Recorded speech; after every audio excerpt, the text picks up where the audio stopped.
Welcome in to the DNVR Avalanche podcast presented by DraftKings Sportsbook. Use code DNVR when you sign up for a new account to get amazing odds boosts every single day. Rudo and Jesse coming at you live. Megan will be joining us shortly. Look, we are 10 days out from the trade deadline now. For a handful of players, it's already too late to talk about. So we figured we got to get into it. We got to talk a little bit about what we think the Avs game plan should look like going into the deadline. Now, keep in mind, yesterday we released our first trade target video. So if you haven't checked that one out, go watch it. It's about Jesse Puljujarvi. Should be the only one we need. Yeah, we made a whole lot more than that, so I hope not. So go do that. There'll be another one coming out tomorrow and quite a few more after that. So we might not get too much into specifics about certain players, but we did want to get in general strategy and what the Avs might be looking for now that we have a clear picture of where exactly Colorado is at and where the market is at. And look, the obvious spot to start here is 2C. Yeah. It's the spot that the Avs have essentially needed for the entire season. Now the math has gotten quite a bit more complicated because Jonathan Toews says he's sick, doesn't want to be traded because he can't come back and actually play hockey. Bo Horvat is off the market. Ryan O'Reilly is off the market. Is 2C still a realistic option for Colorado, Jesse? I think that's a great way to ask that, honestly, Rudo, because we were talking a little bit about it yesterday, and I think the knee jerk is still to be like, yeah, that's what they need. They need a second line center, But I think the way you just asked it of, is it still realistic? Honestly, dude, the way I look at this is no, it's not. Like, I don't know. Maybe Adam Henrique, maybe, but I just don't know if there's any other guys out there that are like, yes, this clearly solves our 2C problem. I think a lot of the guys that are out there, if you're trying to get them in as a center, it's going to kind of be more of what you've already got there. Where you guys have guys that can play center on that second line. You've got Newhook, you've got Comfort, you got Evan Rodriguez, you got Mikko Rantanen, Gabe Landeskog to an extent when he comes back. Like, having bodies to fill that role isn't their issue. They need a second line center. And so I look at the way the market stands right now with all those guys that you listed having already, come off the board for one reason or another. I say, and we'll get into it, so not jumping too far in this conversation, but with everything that's happened with Erik Johnson, both in terms of on-ice impacts and cap implications, I'm saying go get yourself a bona fide, clear set and forget top six forward, regardless of position, and then let's shore up the D a bit and call it a day and roll with what you've got. I just don't see a clear upgrade at 2C, which, again, that's the issue, is needing a clear upgrade at 2C, not just someone who could come in and kind of be a 2C. They've got plenty of that. So to extrapolate on that, I think we've spent a lot of this season talking about Alex Newhook and Evan Rodriguez competing for that 2C job. But really, you mentioned it. JT Compher has 38 points in 55 games. He's been the one who's really picked up the production side of looking at the extra guy in the Avs top six, if you want to put it that way. Now, granted, some of that isn't really at center, but he can play center. It's something he does. He was huge down the stretch in that Edmonton game, won a lot of key draws, and like, JT's been the easy kind of like scapegoat these last couple of years, and I get it, but like, we can't undersell. He's been fantastic this year. Jared Bednar was actually asked today, I think it was Bennett from the Denver Post, asked him, look, if given the trade market, if you guys aren't able to make a deal, are you comfortable with JT in that second line center role? And he said, Jared Bednar said, no question. Now, he kind of has to say that. But like, I do believe that they have had that internal conversation that, hey, look, if push comes to shove, we are comfortable with JT being our, big moment face-off guy. Again, I think they'd still like a clear upgrade there, but I just don't know how realistic that is.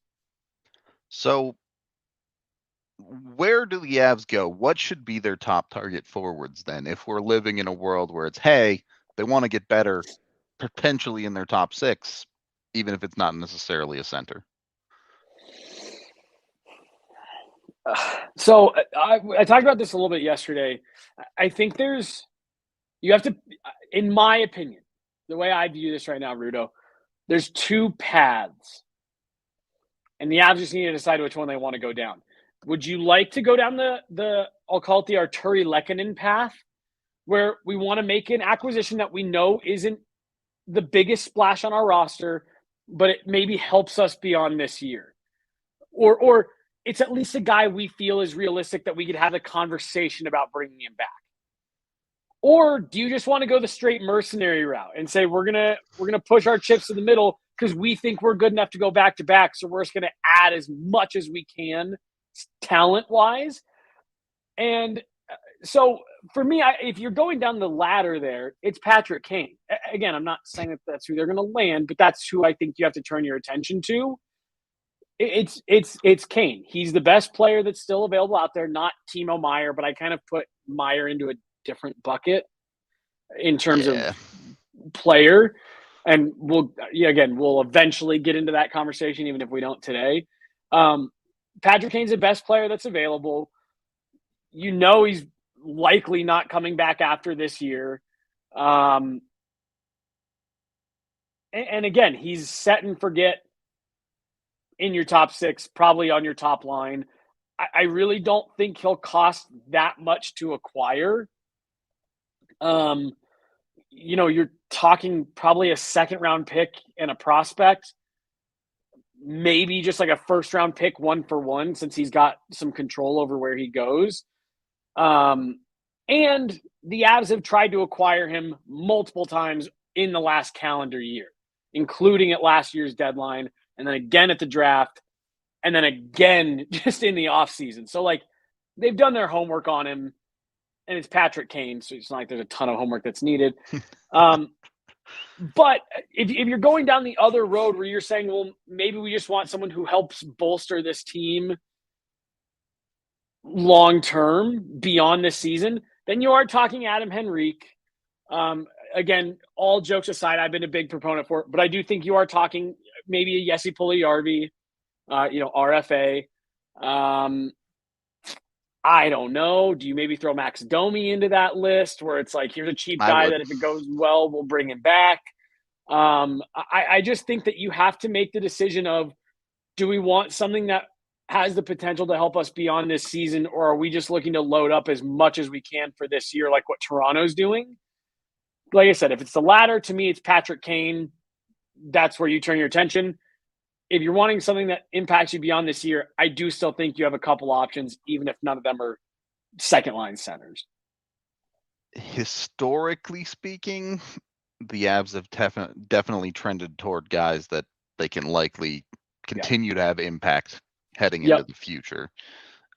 So I would lean towards expecting them to do something on that side. With that being said, they've never been in this situation before. They've never had a year where they're this injured. They've never had a year where it's like, hey, if we go all in, we could get back-to-back cups.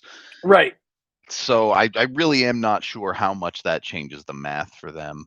And I mean, just hypothetically here, imagine being another team in the Western Conference, or even Toronto and Boston, right? Teams out east that really feel good about their chances. If the Avs were to go out, and I get people don't like him. People get all weird whenever I mention Patrick Kane. I get you don't have to like him to acknowledge that he's a very talented hockey player. Imagine being another team out west, and the Avs have been up and down. You're Dallas, right? The Avs have been up and down. You've kind of put some distance at times. And now they're starting to get back healthy. Bowen Byram's back. Now here comes Josh Manson. You get Cale Makar back. Now suddenly you add Patrick Kane. And then Gabe Landeskog comes back. Like you're pissing down your leg a little bit if you're, Rick. I guess Rick Bowness isn't there anymore. If you're the Dallas Stars, you're like, oh, we thought we kind of had this sewn up because they had a cup hangover. Suddenly this is an unbelievably elite roster again. A move like that Kane or someone in that caliber of that tier just makes this team just takes them back to that level they were at last year in terms of depth, and you're maybe even on the higher end in terms of just raw talent. So like you said, having never been in this position before where it's push your chips in for a potential back-to-back Stanley Cup, it's hard to say what they're going to do, but that's definitely the biggest swing for the fences move that's still out there if they choose to go that route. Megan joins us on the show. Megan, are you comfortable with the Avs looking for a forward that isn't a center? I am. I do think they have to be top 6 caliber, someone else's top line player. Ideally, they can be a wing. If they have versatility where they're also a flex and they can play wing and center, but maybe centerman isn't how they're often deployed. That. Okay. Did it cut me out? Could you hear anything I said? We heard most of it. I heard most of it, but the way you ended that sentence sounded like you had more to say. Yeah.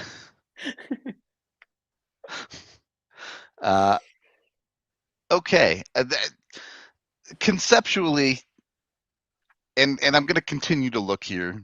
We don't have to get too much into it, but Chicago continues to make a ton of sense, whether it's Patrick Kane, whether it's Max Domi, not just because of the key piece, but because Jack Johnson is sitting there on the back end, and the Avs could look at a package deal for a defenseman. Let's start in this room. The Avs have to trade for a defenseman at the deadline at this point, yes? So let's just run through it really quick, right? So assuming EJ's done and assuming Makar comes back in a reasonable amount of time, it's Makar, Taves, you got Byram, Manson, and then you're down to what? Gerard, England? Yeah. McDermott is a Hunt, 17. Pick whoever you want as the 6-7, yeah.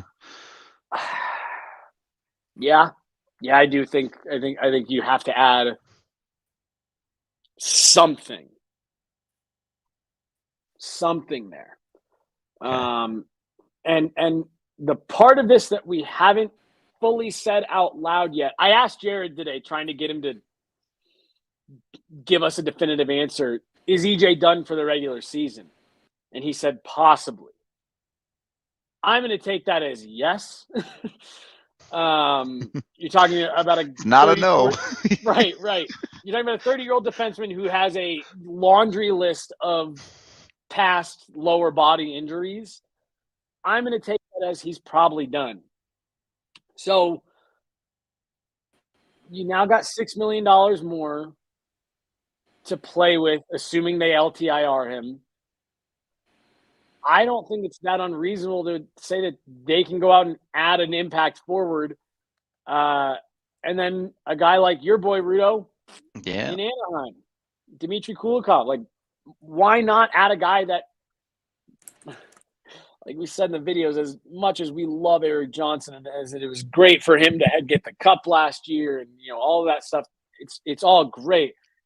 It's pretty clear he's lost a step this year, another step this year. And when we did the Dmitry Kulikov video, Rudo, like we were all saying, are we sure Kulikov isn't an upgrade over Erik Johnson? And so now if you're looking at, cool, you could add Kulikov as your 6, and then if EJ's healthy come playoff time, he can kind of be your 7th, and that's a little bit more palatable, saying like, hey, you're coming back from injury. We don't want to throw you right in. I don't know. That maybe sounds like a pretty sweet deal to me. Certainly from the team side, especially with something like a broken ankle, you just don't know what his skating is going to look like when he gets back. It's the reality of the situation. I think you can even look at, if you're looking for something a little bit longer term, maybe like a Jake McCabe out of Chicago. Connor Murphy's probably too expensive. McCabe's probably too expensive, if I'm being honest. But I do think there are some options out there that you could even consider a little bit longer term. Megan, as you look like you're back connected now. 100 Avs defenseman. Do they need a top 6 guy, or should they look a little bit more aggressive than that? for defensemen, do they need a top 6 pair guy? Yeah, do they need someone in their starting lineup or above? How aggressive should they be targeting defensemen? Above top 6? Sorry, I'm not understanding. As in, all right. I was gonna say I won't lie. I'm also confused. Do they need a bottom pairing guy, or should they look for better than a bottom pairing guy? Oh! Do they need like a 5-6? Yeah. I was like, I am so glad you threw this one to Megan. Like, can we get better than a first pair defenseman somewhere? Can we get an actual hockey god? Yeah. Yeah. Yes. It's Cale Makar. He just needs to get healthy. But no, I think they should target the depth. Bottom pair, that area. Someone, though, I do like the idea of someone who is more of a veteran type player, like a Jack Johnson type, though not limited to just him. Just because, as much as I've liked Andreas Englund, there is something about playoff experience, and those reps definitely become important just playing under pressure in those bigger moments on a stage like the Stanley Cup playoffs. I would like someone reliable and who has been there a few times before in their career. And so that's sort of the vision, is a depth player, somebody with a lot of experience. All right. On that note, we are brought to you by Breckenridge Brewery, the official beer of DNVR. You can get yours today at your local liquor store. Use the Breck Beer Locator online to find it at a location near you. They have dozens of flavors of beer, all absolutely delicious. I think you can still get in on the Ultimate Fan experience as well. So jump in on that. Go on Twitter. Make sure you're following us and Breckenridge Brewery. Follow the link through the pinned tweet, and you should be able to get in on the experience. You can win tickets to row 5 of a game at Ball Arena. I believe it's on March 9th against LA. You'll also get access to Club Lexus. You get a parking pass, and you get 2 free DNVR shirts. So everything you need, basically, covered by Breck Brew and the DNVR. Jump in on it. Go get yourself the Ultimate Fan experience. Excuse me. We are also brought to you by the amazing people over at DraftKings Sportsbook. Use code DNVR when you sign up with them to get amazing odds boosts, not just every single day, but if you're a new account, you bet $5 on anything, you get $200 in free bets right now. So go jump on that, get your $200 in free bets with DraftKings, and then go bet on whatever you want. When the Avs do ultimately trade for Jack Johnson, you can bet on him to score his one and only goal in his first game of the season with the Avs, because that's what Jack Johnson does. Either way, go over to DraftKings, find something fun to bet on. It doesn't even have to be hockey or the Avs necessarily. I've been having some fun with a little bit of LCK. If my esports people out there, you know how it goes. You can go bet on people playing video games if that's what you're into. What a world we live in. It's the best. It's honestly the best. That's how I always feel about the internet. It's like, the internet's the worst, but also it's the best. I love the internet. Way better. Imagine living in a world where like your daily news is just some rumor from your neighbors and you just have, that's it. Like you just have to, this is what I get to know for today. Well, dude, I always even think about just and I grew up with like newspapers and reading the sports section and the standings and stats and all that stuff, like getting it out of the newspaper. I did that. And like just the thought of it now, where it's like, if you put something out, that's it for 24 hours. That's the only news that people get to know for 24 hours is what you said. Insane happens, they might put out like an evening edition. Right. Which even then, you got to go to the store and get one. Yep. Or you have to just wait till the next morning, and it's just so funny to think about how quickly like my dad tells me stuff all the time. He's like, "Hey, I read it in the paper this morning." I was like, "Yeah, that was outdated like 7 hours ago. That information is already changed." And it's just so funny. Instant access to everything. You must be 21 or older. Colorado only. Other terms, restrictions, and conditions apply. See the show notes down below for details. If you have a gambling problem, call 1-800-522-4700. Second period of the DNVR Avalanche podcast. Can I derail this real fast with a question for you, Rudo? Yes. Because I asked Megan this yesterday on the At the Rink pod, which is up and available. It was a name that came into my head because someone mentioned it on Twitter and then someone else brought it up in the comments. I know. I'm just curious your thoughts. Jonathan Drouin? I mean, yeah, he's obviously been a name long connected to Colorado Right. because of the Nathan McKinnon connection. Right. It's going to depend on price. I'm certainly. I mean, dude, no goals this year. I can't imagine he costs you anything more than like a fourth or a fifth. See, I think Montreal's going to want like a second still. And There's a lot of things I want. I'm hard out. I'm hard out on that price. If they want a fourth for him, yeah, I'm definitely having that conversation. But I just don't know that he necessarily fits anymore. I think he probably falls into a similar vein as Evan Rodriguez. He's also been a not particularly healthy person over the last 4 years, and obviously sucks all the mental issues he's had with nothing but the best for him. But can the Avs realistically rely on him to be in the lineup even, especially this year, the way things have gone for Colorado, where everybody who can get injured has been. What's his cap hit at? Hang on, let me actually see what his cap hit is, because I feel like it's probably too high, and we'll get into the EJ math in a little bit. Yeah, it's $5.5 million. I mean, they could retain though. They could retain. Because isn't that up after this year, or is there one more year on that? No, it's up after this year. Yeah, I mean, if they want to retain and it's like a fourth, absolutely. Yeah. Right. Yeah, because like, how do you? I told Megan, I said, more than anything else, it just would finally answer the question. It's like he's been tied to Colorado for a long time. It's easy to see why the chemistry between him and McKinnon at the junior level is like written about for multiple years. Like, it was that good. So like it almost just be more of one of those like, see, look, we knew it wouldn't work. Now we can all move on. But yeah, I don't know. I just thought it was an interesting, since we're in this room of the trade market is drying up faster than they thought it would. I don't know. Yeah, again, a move I wouldn't hate if the price is right. I'm not 100% sure how he fits into the Avs top six anymore, given the Avs have guys like Evan Rodriguez now. I just don't know if he's that much of an improvement on something like that. But the other conversation I wanted to have here, obviously you mentioned Kulikov and Henrique. Another potential package for Colorado there, that one coming from Anaheim. Do we expect this to be something the Avs aggressively pursue, is trying to solve both their problems in one go? Megan?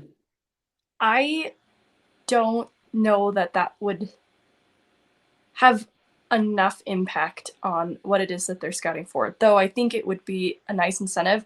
Is it just me? I like Henrique's fit in Colorado, but it's not a name that I've really heard linked to Colorado very much throughout this deadline, which might not mean much because honestly, in terms of names being linked to teams, very few outside of the Taves Kane have been linked to Colorado. It's been pretty quiet otherwise, and that's standard for the Avs around the deadline. So that doesn't mean much that I haven't heard Henrique linked to Colorado.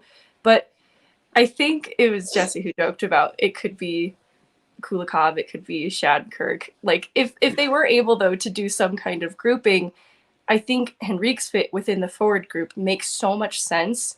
He, honestly, when Anaheim moved on from Sonny Milano, it seemed like they were really hedging their bets that Henrique would be a part of this group, and things have not gone well for them this season. That I think Anaheim is particularly in a place where they have to leverage then what he means. And he had such a good season last year in terms of pace that was interrupted by a lower body injury in December. So, it's hard to say then if that's the type of pace he could keep up this year, but he has 19 goals, 14 assists. Like he's 33. He's one more year than he's UFA. So there's a little bit of time there to see if that fit would make sense longer term too.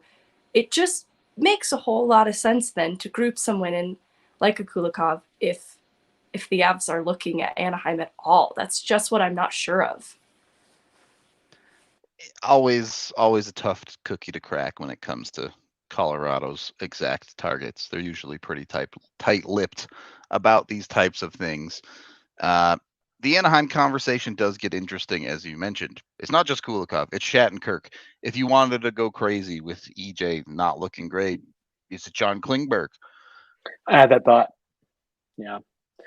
So it's so interesting because, like, they've never done the package deal thing before, just solve both problems at once. Like, you look at what they did last year, Manson and Lehkonen, and like you said, then it's like, wouldn't you rather just bring in two guys? Like, that's what Toronto just did. Like, hey, yeah, Adam Henry, come on, bring a buddy. Like, I don't know. I don't think that's like the worst idea, and you get all your business done at once. I kind of add the Matt Nieto thing in there. I think that's their depth move. Yeah. They always make that one depth move that everyone's like, oh, why did they do that? I think that was it. So I really do think that you're down to an impact top six forward and then a middle to bottom pairing defenseman now with the uncertainty around EJ. Yeah, I don't know. I don't think it's crazy to assume that if they're looking at Anaheim for one of those things, they wouldn't just pass explore over the the other second option as right, well. Right. Yeah. And if the price gets to be too high or whatever, then cool, you move on. But yeah, like I said, it's hard because they've never done it, but I can totally see them do it. It's just interesting. The defense market is always quite expensive when it comes to the trade deadline. You usually see guys on the defensive side go for pretty darn high prices. Not Josh Manson last year costing them maybe more than you would expect for a guy like that. You go back historically, you see teams like Tampa picking up the David Savards of the world for first round picks and things like that. So I do wonder what it does to the overall cost of any given package to throw a quality defenseman in there. Another names getting thrown around, not saying the Avs should, could, or even would do this, but Edmonton's conversation with Erik Karlsson has been a thing, so he's likely available. I hope they do it, dude. I hope they do it, just because that would be so damn funny to watch them make the same mistake again. I hope they do it. I hope the Oilers get Erik Karlsson. I really do. I mean, that's just, even at half retained, that contract, like, right, dude. I don't understand. It's just, dude, it's the who was the goalie a few years ago that was a backup and then he had like one good season, I think, in St. Louis, and then everyone was like, oh, he can be a starter now. Doesn't matter. Carter Hutton, maybe? All of St. Louis's goaltenders forever. Dude, for real. And then when it was like when the Broncos brought in Case Keenum and everyone was like, oh, I know he's been a career backup, but he had a really good season last year, so he must be a starter now. It's the same shit with Erik Karlsson. He was elite at one point. He had some horrible injuries that really just cratered his mobility and his ability to do things that, we had gotten used to. And he had settled in for multiple seasons of who he is. He's having this unbelievably offensive resurgent season. No one's talking much about the fact that he's getting crushed in his own end at every opportunity. And Edmonton's like, oh, sweet, Erik Karlsson's back. He's back for good for the entirety of the rest of this deal. And it's like, oh, my God, they're going to do it, aren't they? I will be so shocked if they actually do. It feels like a little bit normally the season that he's having, his age, and the history with injury points to a much longer track record of this not being what you can come to expect out of Karlsson. That it just, I don't think it would improve Edmonton's bottom line at all. It would be and it would make their cap situation a nightmare. How much longer is he under contract? 4 more years. So even if you can get San Jose to agree to eat half of that for 4 years, it's still 5.75 for 4 right? more years. And I cannot imagine that San Jose's management or ownership would sign off on that. Yeah, I don't think they will either. We talk about teams retaining half at the deadline all the time on rentals because that means that their owner has to write 2 more checks for half the cost. You know what I mean? Like, you're not cutting checks for multiple years for the guy to play in your division. Okay, but consider this. Ken Holland. Yeah, dude, I know. Oh, God. If I there's hope they do anyone, if there's anyone who would, it's got to be Ken Holland. He's notorious for going after guys like that, and Edmonton can continue to wallow in their own nonsense.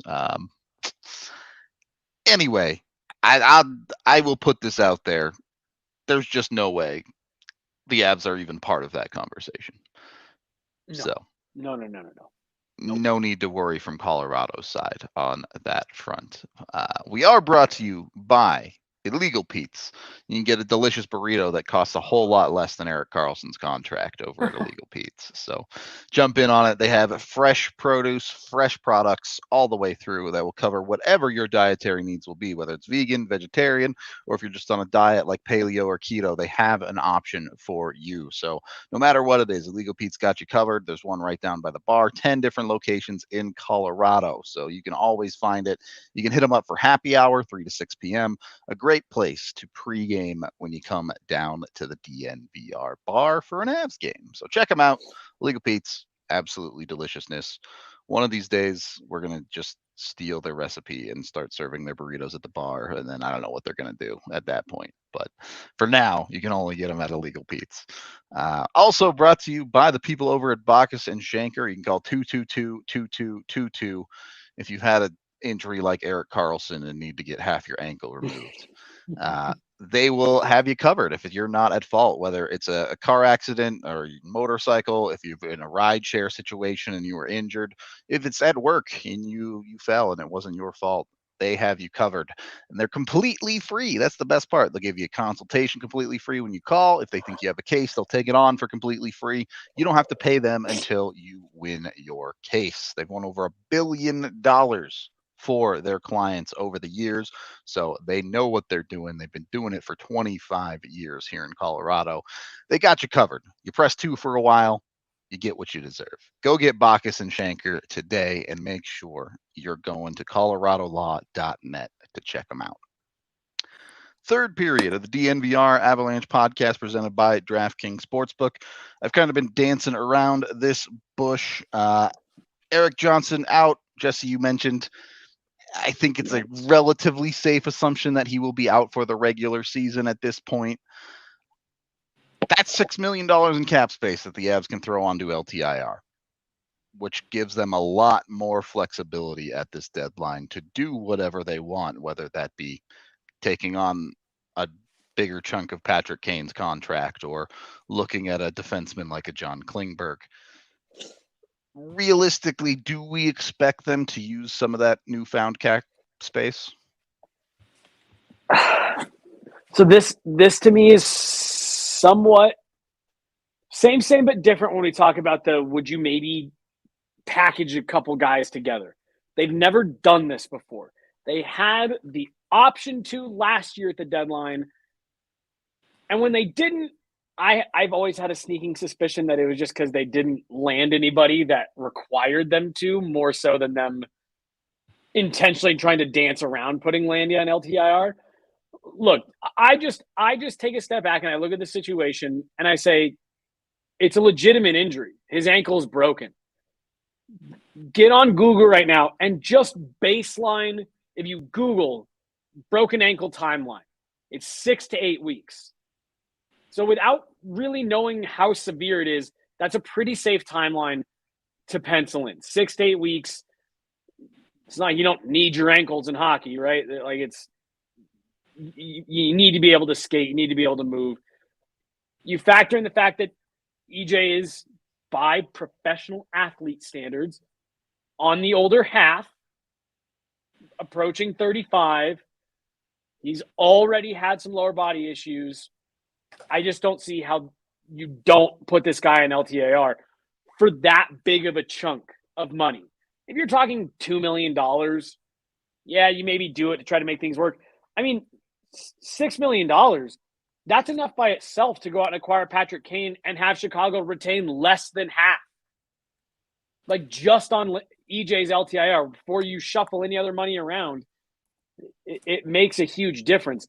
This being able to put Erik Johnson on long-term injury reserve keeps you from having to move money out, from having to play shorthanded on a couple nights because you're right up against the cap, things like that. If it's a legitimate break, which it sounds like it is, and again, I asked Bednar today if he's done for the rest of the regular season. He said possibly. I just don't see why you wouldn't in this situation. Just so happens to be 2 weeks before the deadline. It's not like you're fudging this 8 weeks out to try to, get a guy to fit ahead of the deadline. There's clear video of it. Broke his ankle, took a puck right off the unprotected ankle. You're talking 6 to 8 weeks. I think we're at 7.5 weeks to go in the season. You shut him down. You shut him down till the playoffs anyways. Might as well make some use of that cash. I know you guys talked about this on At the Rink yesterday, but if the Avs really wanted to go sicko mode, I get it. Gabe Landeskog started skating yesterday. And by skating, I mean he was on the ice and moved his feet a little bit. Yeah, he was wearing skates. But if the Avs wanted to play a little juggling, do a little Kucherov action, they could essentially make the NHL salary cap irrelevant to them, right? Yeah, I mean, what you're talking at that point, like almost $15 million in space? Something like that, yeah. I don't know if you could pull it off with Landy. I think they want to get him in games ahead of the playoffs. Okay, fair enough.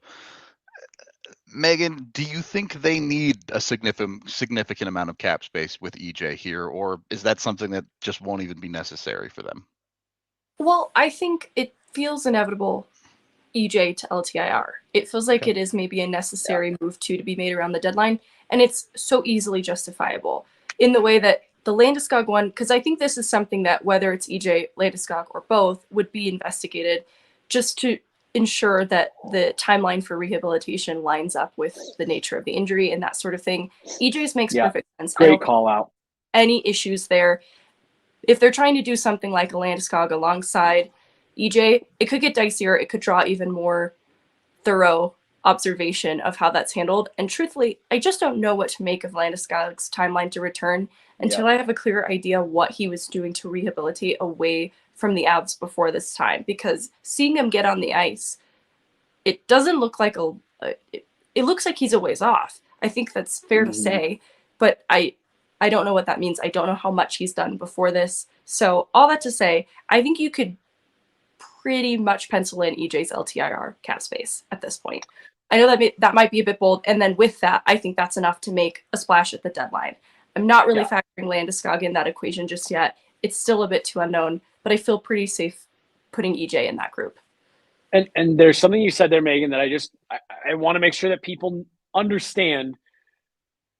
One, Gabe Landeskog is actually on LTIR right now, so they wouldn't have to move him there. But it's what Megan said. The league checks in on LTIR. You can't just be like, oh yeah, he's out for a while. Take our word for it. He's not going to count. That's what they did with Kucherov. I'm just saying. Kucherov was investigated and passed. No, right. All I'm saying is you can just the Kucherov one a little bit. The Kucherov one felt a little bit weirder because the dude was on the ice for like 2 months before he came off LTIR. But to Megan's point, though, with Landy, if they kept him there and they utilized all of that space, that's when I do think the league would really get involved. Like, okay, is he actually not going to be good to go until after the playoffs? What's the situation here? Because the Avs went out and added $15 million at the deadline, I do. I think the league would just be like, okay, well, we just want to make sure we're checking on these tests and checking on this, checking on that. Yeah, I don't know. I'm just saying the Avs wouldn't be the first, since you saw Tampa do that. You've seen Vegas push their cap hit towards $100 million. Yeah, like before there's it some blew up in their craziness face, going on yeah. over there. I see a question in You're chat. not wrong.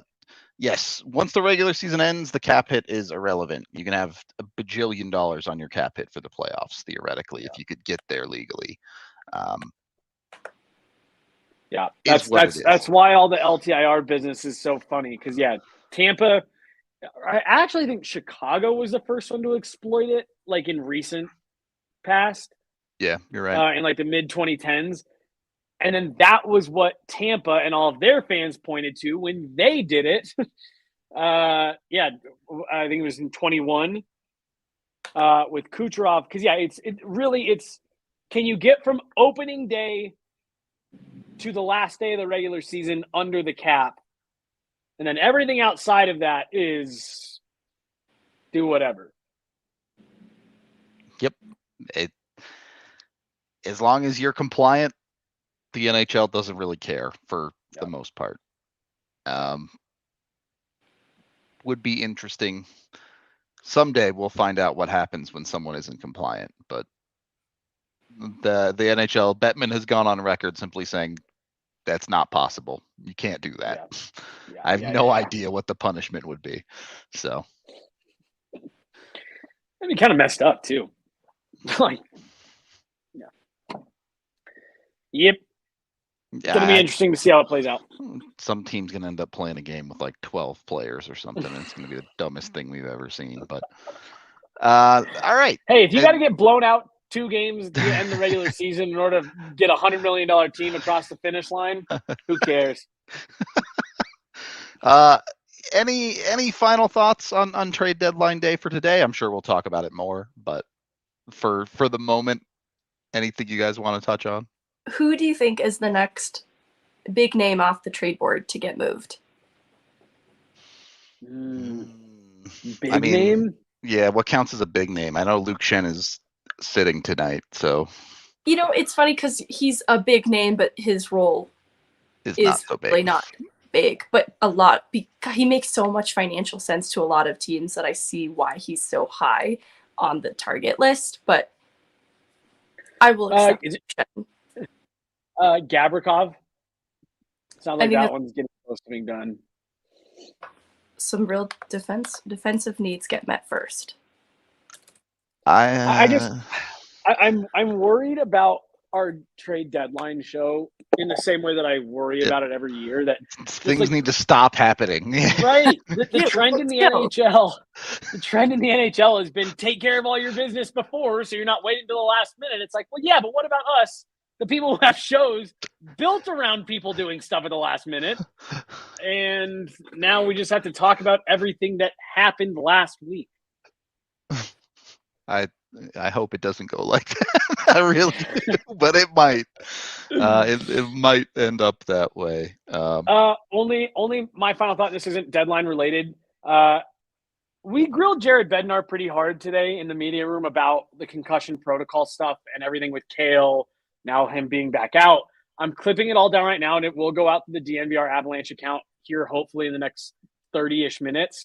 So just keep an eye out for that, because honestly, there's going to be some answers that maybe you don't agree with, but I can totally understand where they're coming from. And honestly, the Avs did everything right. Like, they handled it by the protocols completely correctly. So if you have some issues with the protocols, I totally understand that.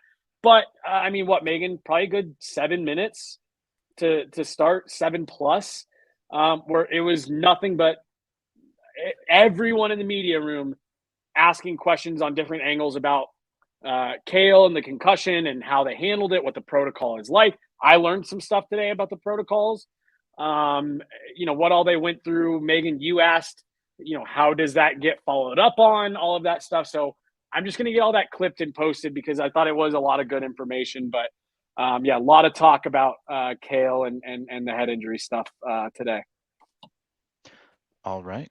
On that note, get your thinking caps on and get your roast my rosters in.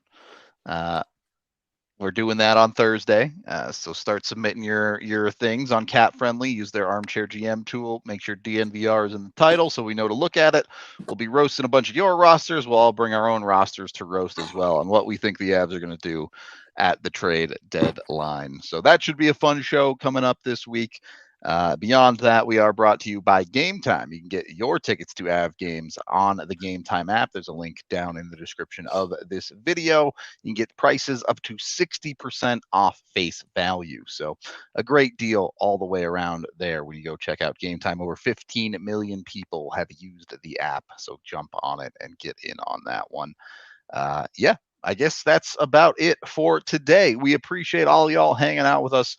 Always fun talking trade chatter. Everyone always comes out of the woodwork to give their speculation on trade conversations. So I'm sure there will be more of it over the next 10 days of leading up to the deadline. So we appreciate all y'all, and we will talk to you on the next one.